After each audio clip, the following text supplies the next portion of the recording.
शांति। ओम शांति। ओम शांति। आज है 24 जुलाई 2025। साकार माँ वाक्य। बाबा कहते, मीठे बच्चे, तुम इस पढ़ाई से अपने सुखधाम जाते हो, वाया शांति धाम। यही तुम्हारी एम ऑब्जेक्ट है। यह कभी नहीं भूलनी चाहिए। आज का प्रश्न है, तुम बच्चे साक्षी होकर इस समय ड्रामा की कौन सी सीन देख रहे हो?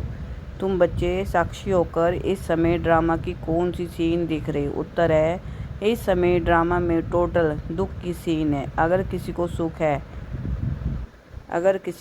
सुख है भी तो अल्पकाल काक विष्टा समान, बाकी दुख ही दुख है। तुम बच्चे अभी रोशनी में आए हो, जानते हो सेकंड बाय सेकंड बेहद सृष्टि का चक्कर फिरता रहता है। एक दिन ना मिले दूसरे से सारी दुनिया की एक्ट बदलती रहती है, नई सीन चलती रहती है। गीत है जो पिया के साथ है। डबल ओम शांति। एक बाप स्वधर्म में टिके हुए हैं, दूसरा बच्चों को भी कहते हैं अपने स्वधर्म में टिको और बाप को याद करो, और कोई ऐसे कह ना सके कि अब की स्वधर्म में टिको। तुम बच्चों की बुद्धि में निश्चय है, निश्चय बुद्धि विजयंती। वही विजय पाएंगे। काहे की विजय पाएंगे? बाप के वर्षे की। स्वर्ग में जाना ये है बाप के वर्षे की विजय पाना, बाकी है पद के लिए पुरुषार्थ। स्वर्ग में जाना तो जरूर है। बच्चे जानते हैं ये छीछी दुनिया है, बहुत अथाह दुख आने वाले हैं। ड्रामा के चक्कर को भी तुम जानते हो। अनेक बार बाबा आया हुआ है, पावन बनाए सभी आत्माओं को मच्छरों सदस्य ले जाने, फिर खुद भी निवारण धाम में जाकर निवास करेंगे, बच्चे भी जाएंगे। तुम बच्चों को यह भी खुशी रहनी चाहिए, इस पढ़ाई से हम अपने सुखधाम जाएंगे, वाया शांति धाम। ये है तुम्हारी एम ऑब्जेक्ट, ये भूलनी नहीं चाहिए। रोज रोज सुनते हो, समझते हो, हमको पति से पावन बनाने के लिए बाप पढ़ाते हैं, पावन बनने का सहज उपाय बताते हैं, याद का। यह भी नई बात नहीं, लिखा हुआ है, भगवान ने राजयोग सिखाया, सिर्फ भूल यह कर दी जो श्री कृष्ण का नाम डाल दिया है। ऐसी भी नहीं है बच्चों को जो नॉलेज मिल रही है वह गीता के सिवाय और कोई शास्त्र में होगी। बच्चे जानते हैं कोई भी मनुष्य की महिमा है नहीं जैसे बाप की है। बाप ना आए तो सृष्टि का चक्कर ही ना फिरे, दुख धाम से सुख धाम कैसे बने? सृष्टि का चक्कर तो फिरना ही है, बाप को भी जरूर आना ही है। बाप आते हैं सबको ले जाने, फिर चक्कर फिरता है। बाप ना आए तो कलयुग से सतयुग कैसे बने? बाकी ये बातें कोई शास्त्रों में नहीं है, राजयोग है ही गीता में। अगर समझूं भगवान आबू में आया है तो एकदम भागे मिलने के लिए। सन्यासी भी चाहते तो है ना कि भगवान से मिले, पतित पावन को याद करते हैं वापस जाने के लिए। अभी तुम बच्चे पद्मा पदम भाग्यशाली बन रहे हो, वहाँ अथाह सुख होते हैं। नई दुनिया में जो देवी देवता धर्म था वे अभी नहीं है। बाप देवी राज्य की स्थापना करती ही हैं ब्रह्मा द्वारा, ये तो क्लियर है। तुम्हारी एम ऑब्जेक्ट ही ये है, इसमें संशय की बात ही नहीं। आगे चलकर समझ ही जाएंगे। राजधानी जरूर स्थापन होती है, आदि सनातन देवी देवता धर्म है। जब तुम स्वर्ग में रहते हो तो इनका नाम ही भारत रहता है। फिर जब तुम नरक में आते हो तब हिंदुस्तान नाम पड़ता है। यहाँ कितना दुख ही दुख है। फिर ये सृष्टि बदलती है, फिर स्वर्ग में है ही सुखधाम। ये नॉलेज तुम बच्चों को है। दुनिया में मनुष्य कुछ भी नहीं जानते। बाप खुद कहते हैं अभी है अंधियारी रात, रात में मनुष्य धक्के खाते रहते हैं। तुम बच्चे रोशनी में हो, यह भी साक्षी हो, बुद्धि में धारण करना है। सेकंड बाय सेकंड बेहद सृष्टि का चक्कर फिरता रहता है, एक दिन ना मिले दूसरे से सारी दुनिया की एक्ट बदलती रहती है, नई सीन चलती रहती है। इस समय टोटल है ही दुख की सीन। अगर सुख है तो भी कागविष्टा समान, बाकी दुख ही दुख है। इस जन्म में करके सुख होगा, फिर दूसरे जन्म में दुख। अब तुम बच्चों की बुद्धि में ये रहता है अभी हम जाते हैं अपने घर, इसमें मेहनत करनी है पावन बनने की। श्री ने श्रीमत दी है श्री लक्ष्मी नारायण बनने की। बैरिस्टर मत देंगे, बैरिस्टर भवा। अब बाप भी कहते हैं श्रीमत से ये बनो। अपने से पूछना चाहिए मेरे में कोई अवगुण तो नहीं है? इस समय गाते भी हैं मुझ निगुण हारे में कोई गुण नहीं। आप पे ही तरस परोई। तरस अर्थात रहम। बाबा कहते, बच्चे मैं तो किसी पर रहम करता ही नहीं हूँ। रहम तो हर एक को अपने पर करना है। ये ड्रामा बना हुआ है। बेरहमी रावण तुमको दुख में ले आते हैं, ये भी ड्रामे में नूंद है। इसमें रावण का भी कोई दोष नहीं। बाप आकर सिर्फ राय देती हैं, यही उनका रहम है। बाकी ये रावण राज्य तो फिर भी चलेगा। ड्रामा अनादि है, ना रावण का दोष है ना मनुष्य का दोष है। चक्र को फिरना ही है। रावण से छुड़ाने के लिए बाप युक्तियाँ बताते रहते हैं। रावण मत पर तुम कितना पाप आत्मा बने हो। अभी पुरानी दुनिया है, फिर जरूर नई दुनिया आएगी। चक्कर तो फिरेगा ना। सतयुग को फिर जरूर आना है। अभी है संगम युग। महाभारत लड़ाई भी इस समय की है। विनाश काले विपरीत बुद्धि विनशंति, ये होने का, और हम विजयंती स्वर्ग के मालिक होंगे। बाकी सब होंगे ही नहीं, यह भी समझते हो। पवित्र होने बगैर देवता बनना मुश्किल है। अब बाप से श्रीमत मिलती है श्रेष्ठ देवता बनने की। ऐसी मत कभी मिल ना सके। श्रीमत देने का उनका पाठ है भी संगम पर, और कोई में तो ये ज्ञान है ही नहीं है। भक्ति माना भक्ति, उनको ज्ञान नहीं कहेंगे। रूहानी ज्ञान, ज्ञान सागर रूह ही देती हैं, उनकी ही महिमा है। ज्ञान का सागर, सुख का सागर। बाप पुरुषार्थ की युक्तियाँ भी बताते हैं। ये ख्याल रखना चाहिए कि अभी फेल हुए तो कल्पांतर फेल होंगे, बहुत चोट लग जाएगी। श्रीमत पे ना चलने से चोट लग जाती है।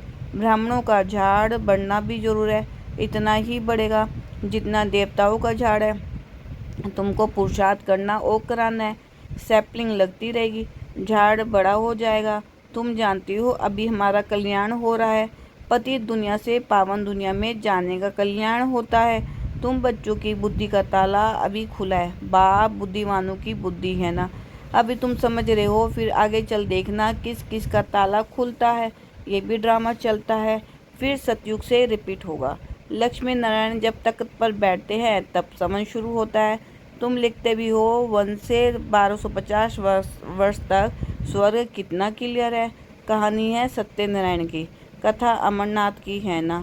तुम अभी सच्ची सच्ची अमर कथा की कथा सुनते हो, उसका फिर गायन चलता है। त्योहार आदि सब इस समय के हैं।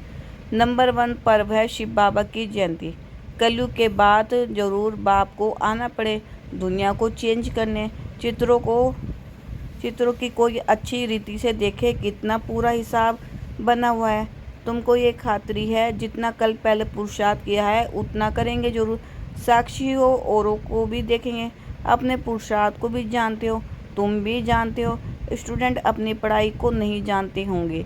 दिल खाएगी जरूर कि हम इस सब्जेक्ट में बहुत कच्चे हैं, फिर नापास हो जाते हैं। इम्तिहान के टाइम जो कच्चे होंगे उनकी दिल धड़कती रहेगी। तुम बच्चे भी साक्षात्कार करेंगे, परंतु नापास तो हो ही गए, कर क्या सकते हैं। स्कूल में नापास होते हैं तो संबंधी भी नाराज, टीचर भी नाराज होता है। कहेंगे हमारे स्कूल से कम पास हुए तो समझा जाएगा कि टीचर इतना अच्छा नहीं इसलिए कम पास हुए। बाबा भी जानते हैं सेंटर्स पे कौन कौन अच्छी टीचर है, कैसे पढ़ाती है, कौन कौन अच्छी रीति पढ़ाकर ले आती है, सब मालूम पड़ता है। बाबा कहते बादलों को लाना है। छोटे बच्चों को ले आएंगे तो उनमें मोह रहेगा। अकेला निकल कर आना चाहिए तो बुद्धि अच्छी रीति लगी रहे। बच्चों को तो वहाँ भी देखते रहते हैं। बाप कहते हैं ये पुरानी दुनिया तो कब्रिस्तान होनी है। नया मकान बनाते हैं तो बुद्धि में रहता है ना कि हमारा नया मकान बन रहा है। धंधा आदि तो करते रहते हैं, परंतु बुद्धि नए मकान तरफ रहती है। चुप कर तो नहीं बैठ सकते। वह है हद की बात, ये है भेद की बात। हर कार्य करते हुए समृद्धि रहेगी। अभी हम घर जाकर फिर अपनी राजधानी में जाएंगे तो अपार खुशी रहेगी। बाप कहते हैं बच्चे अपने बच्चों आदि की संभाल भी करनी है, परंतु बुद्धि वहाँ लगी रहे। याद ना करने से फिर पवित्र भी नहीं बन सकते। याद से पवित्र, ज्ञान से कमाई। यहाँ तो सब है पतित, दो किनारे हैं। बाबा को खिवैया कहते हैं परंतु अर्थ नहीं समझते। तुम जानते हो बाप उस किनारे ले जाते हैं। आत्मा जानती है हम सब बाप को याद कर बहुत नज़दीक जा रहे हैं। खिवैया नाम भी अर्थ सहित रखा है ना, ये सब महिमा करते हैं। नैया मेरी पार लगाओ। सतयुग में ऐसे कहेंगे क्या, कलयुग में ही पुकारते हैं। तुम बच्चे समझते हो, बेसमझ को तो यहाँ आना नहीं है। बाप की सख्त मना है। निश्चय नहीं तो कभी नहीं ले आना चाहिए। कुछ भी समझेंगे नहीं। पहले तो 7 रोज का कोर्स दो। कोई को तो 2 रोज में भी तीर लग जाता है। अच्छा लग गया तो फिर छोड़ेंगे थोड़ी, कहेंगे हम 7 रोज और भी सीखेंगे। तुम झट समझ जाएंगे ये स्कूल का है। तेज बुद्धि जो होंगे वह कोई बात की परवाह नहीं करेंगे। अच्छा, एक नौकरी छूट जाएगी दूसरी मिलेगी। बच्चे दिल वाले जो होते हैं उनकी नौकरी आधी छूटती ही नहीं है, खुद ही वॉन्डर खाते हैं। बच्चियाँ कहती हैं हमारे पति की बुद्धि फेरो। बाबा कहते हैं मुझे मत कहो, तुम योग बल में रह फिर बैठ ज्ञान समझाओ। बाबा थोड़ी बुद्धि को फेरेंगे, फिर तो सभी ऐसे धंधे करते रहेंगे। जो रस्म निकलती है उनको पकड़ लेते हैं। कोई गुरु से किसको फ़ायदा हुआ सुना तो बस उनके पीछे पड़ जाते हैं। नई आत्मा आती है तो उनकी महिमा तो निकलेगी ना, फिर बहुत फ्लावर्स बन जाते हैं। इसलिए इन सब बातों को देखना नहीं है, तुमको देखना है अपने को। हम कहाँ तक पढ़ते हैं ये तो बाबा डिटेल में जैसे चिट चैट करते हैं। बाकी सिर्फ कह देना बाप को याद करो, यह तो घर में भी रह कर सकते हो, लेकिन ज्ञान का सागर है तो जरूर ज्ञान भी देंगे ना, ये है मुख्य बात। मन मना भव। साथ में सृष्टि के आदि मध्य अंत का राज भी समझाते हैं। चित्र भी तो इस समय बहुत अच्छे अच्छे निकले हैं, उनका भी अर्थ बाप समझाते हैं। विष्णु की नाभि से ब्रह्मा को दिखाया है। त्रिमूर्ति भी और विष्णु की नाभि से ब्रह्मा, यह फिर यह क्या है? बाप बैठ समझाते हैं ये राइट है ये रॉन्ग है। मनो में चित्र भी ढेर बनाते हैं ना। कोई कोई शास्त्रों में चक्कर भी दिखाया है, परंतु कोई ने कितनी आयु लिख दी है, कोई ने कितनी। अनेक मत है ना, शास्त्रों में हद की बातें लिख दी है। बाप बेहद की बातें समझाते हैं कि सारी दुनिया में है रावण राज्य। ये तुम्हारी बुद्धि में है, ये तुम्हारी बुद्धि में ज्ञान है।